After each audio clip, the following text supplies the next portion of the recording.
بسم اللہ الرحمن الرحیم۔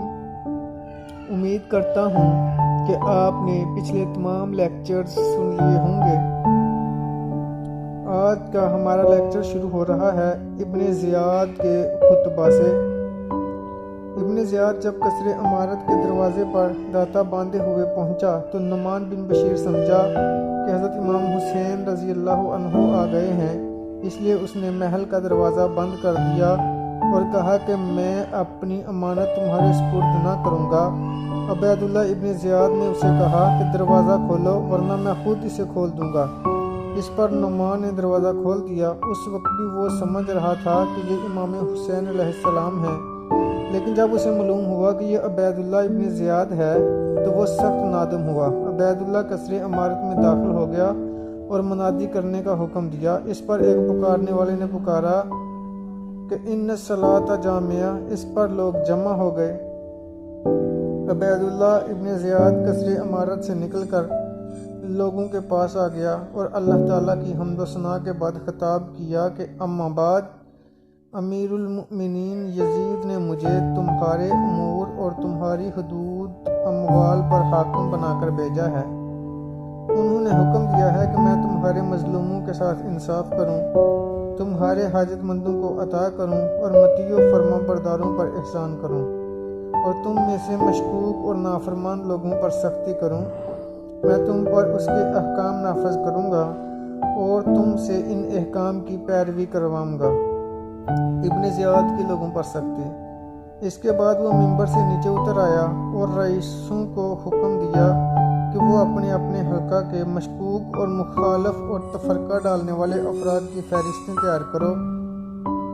جس امیر محلہ یا رئیس نے اپنے افراد کی ہمیں اطلاع نہ دی، اسے پھانسی دی جائے گی یا جلا وطن کر دیا جائے گا اور سرکاری عہدہ سے معزول کر دیا جائے گا۔ ہانی بن حمید اور ابن زیاد کا مکالمہ اور ہانی کی قید۔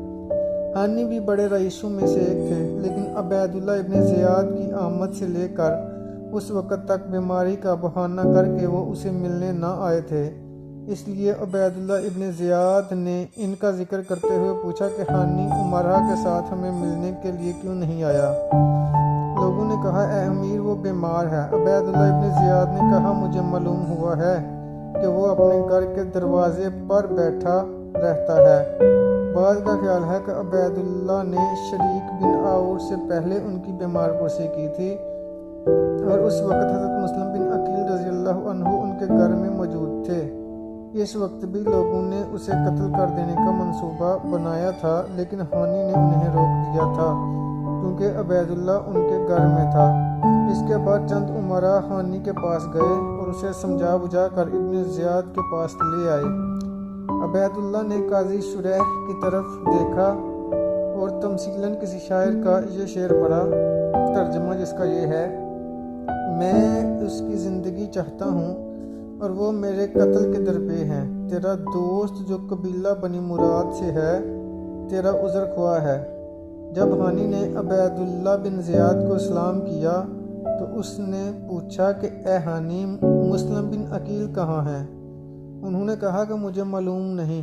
اس پر وہ تمیمی غلام اٹھ کھڑا ہوا جو حمص کے مسافر کے روپ میں ہانی کے گھر میں داخل ہوا تھا اور جس نے ان کے سامنے حضرت مسلم بن عقیل کے ہاتھ پر بیعت کی تھی اور 3000 درہم کا نذرانہ پیش کیا تھا۔ ابن زیاد نے پوچھا کہ کیا تم اس کو جانتے ہو؟ ہانی نے کہا کہ ہاں۔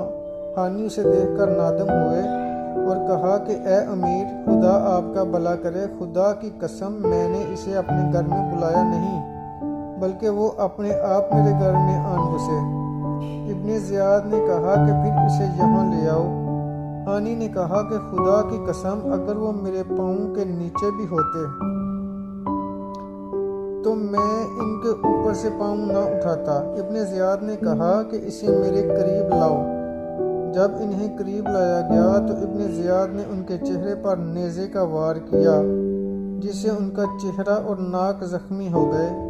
ہانی حملہ کرنے کے لیے ایک سپاہی سے تلوار چھین کر سونتنے لگے، لیکن لوگوں نے انہیں پکڑ لیا۔ عبید اللہ ابن زیاد نے کہا کہ تمہارا خون مجھ پر حلال ہے کیونکہ تم حروری یعنی خارجی ہو۔ اس کے بعد ابن زیاد کے حکم سے انہیں ایک کمرے میں بند کر دیا گیا۔ ہانی کی قوم بنی مزہج یہ سمجھ کر کہ انہیں قتل کر دیا گیا ہے قصر عمارت کے دروازے پر جمع ہو گئی۔ عبید اللہ ابن زیاد نے ان کا شور و غوغا سنا تو قاضی شریح سے جو اس کے پاس موجود تھے کہا، آپ ان لوگوں کے پاس جائیں اور ان سے کہیں کہ امیر نے انہیں صرف مسلم بن عقیل کے بارے میں پوچھ گچھ کے لیے روک رکھا ہے۔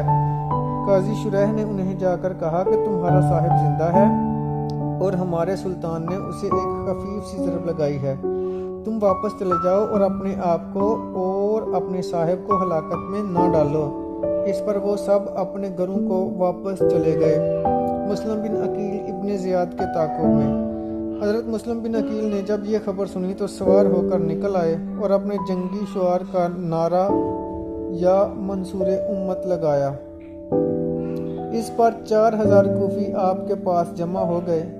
ان میں مختار بن ابی عبید بھی تھا جس کے جھنڈے کا رنگ سبز تھا، اور عبید اللہ بن نوفل بن حارث بھی تھا جس کا سرخ جھنڈا تھا۔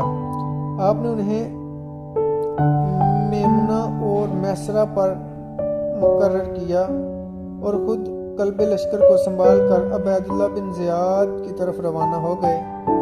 راستے میں آپ لوگوں کو خانی کے معاملہ کی طرف توجہ دلاتے رہے اور اختلاف و انتشار کی سنگینی سے ڈراتے رہے۔ اتنے میں قصر عمارت کے محافظین نے انہیں دیکھ لیا اور کہنے لگے کہ حضرت مسلم بن عقیل آ گئے۔ عبید اللہ ابن زیاد اور دوسرے لوگ جو اس وقت عبید اللہ ابن زیاد کے ساتھ تھے بھاگ کر محل میں داخل ہو گئے اور دروازہ بند کر دیا۔ جب حضرت مسلم بن عقیل محل کے دروازے پر پہنچے تو اپنے لشکر سمیت وہیں ٹھہر گئے۔ مختلف قبیلوں کے سردار جو اس وقت قصر عمارت میں عبید اللہ کے پاس تھے محل کی دیواروں پر چڑھ گئے اور اپنی اپنی قوم کے لوگوں کو جو حضرت مسلم رضی اللہ عنہ کے ساتھ تھے اشاروں سے واپس چلے جانے کے لیے کہا، اور اشاروں ہی میں کچھ وعدے کیے اور کچھ ڈرایا دمکایا۔ حضرت مسلم بن عقیل رضی اللہ عنہ سے اہل کوفہ کی بے وفائی۔ عبید اللہ ابن زیاد نے بعض سرداروں کو محل سے باہر بھیج دیا تاکہ وہ سوار ہو کر کوفہ میں گھومیں پھریں اور لوگوں کو حضرت مسلم بن عقیل رضی اللہ عنہ کی حمایت سے برگشتہ کریں، اور انہوں نے ایسا ہی کیا۔ چنانچہ ایک عورت اپنے بیٹے اور اپنے بھائی کے پاس آتی اور اسے کہتی کہ اپنے گھر واپس چلے آؤ، ان کے پاس تمہارے سوا اور بہت سے لوگ ہیں۔ ایک آدمی اپنے بیٹے سے اور اپنے بھائی سے کہتا کہ شاید کل تجھے شامی فوجوں کا سامنا ہوگا جو وہاں سے روانہ ہو چکی ہیں، تو ان کے ساتھ کیسے لڑے گا؟ اس طرح بہت سے لوگ حضرت مسلم بن عقیل رضی اللہ عنہ کو چھوڑ گئے اور ان کے ساتھ صرف 500 نفوس رہ گئے۔ پھر ان میں سے بھی بہت سے لوگ چھوڑ گئے اور حضرت مسلم بن عقیل رضی اللہ عنہ کے پاس صرف 30 آدمی آن بچے۔ آپ نے ان کے ساتھ مغرب کی نماز ادا کی اور ابواب کندہ کا قصد کر لیا۔ جب آپ روانہ ہوئے تو آپ کے ہمراہ صرف 10 آدمی تھے۔ بالآخر وہ بھی آپ کو چھوڑ گئے اور آپ اکیلے رہ گئے، حتیٰ کہ نہ کوئی آپ کو راستہ بتانے والا بچا اور نہ کوئی ہمدردی کرنے والا، اور نہ ہی کوئی اپنے گھر میں پناہ دینے والا رہا۔ جس طرف دل چاہا چل دیے، اندھیرا چھا گیا، راستے میں ٹھوکریں کھاتے پھرے، نہیں معلوم تھا کہ کدھر اور کہاں جائیں۔ آخر ایک دروازے پر پہنچے تو وہیں بیٹھ گئے۔ اندر سے ایک عورت نکلی جس کا نام طوہ تھا، وہ اشعث بن قیس کی ام ولد تھی۔ اس کا ایک بیٹا دوسرے خامن سے تھا جس کا نام بلال بن اسید تھا۔ بلال لوگوں کے ساتھ باہر نکل گیا تھا اور اس کی ماں دروازے پر اس کے انتظار میں کھڑی تھی۔ حضرت مسلم بن عقیل رضی اللہ عنہ نے اسے کہا کہ مجھے پانی پلائیں۔ وہ انہیں پانی پلا کر اندر چلی گئی اور تھوڑی دیر بعد پھر باہر نکلی تو حضرت مسلم رضی اللہ عنہ ابھی دروازے پر موجود تھے۔ تو وہ نے پوچھا کہ کیا تم نے پانی نہیں پیا؟ آپ نے کہا ہاں پی لیا ہے۔